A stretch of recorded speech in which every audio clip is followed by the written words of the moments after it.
En Chile, una niña se salvó de milagro y por fortuna no fue atropellada por un colectivo tras caer de su cochecito.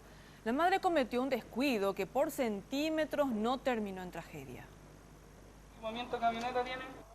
La conversación se terminó abruptamente cuando vieron esto. Ah, bueno. Idiota. Oh, el weón. Se le cayó la guagua ahí.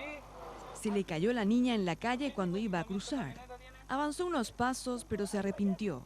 Retrocedió rápido y por la fuerza, la niña cayó de su coche. No tenía abrochado el cinturón. No miró para ninguno de los dos lados, se tiró y cuando ya vio la micro encima, se intentó echar para atrás, pero ahí la niña saltó y imagínate lo impactado que quedamos nosotros, imagínate cómo tiene que haber quedado el chofer de la micro. Por suerte no le pasó nada. El chofer de ese micro rápidamente atinó a dar un frenazo.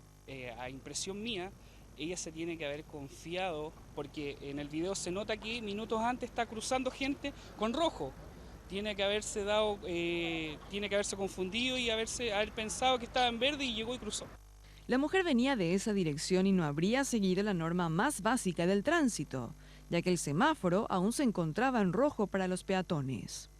La situación es escalofriante. El coche caía justo cuando pasaba el metro y la madre no sabía qué hacer.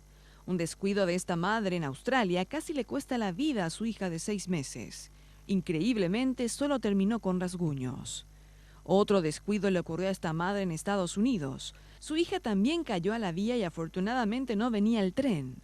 Por suerte nada más pasó y seguramente esta madre aprendió la lección de asegurar siempre a su bebé y mirar bien antes de cruzar.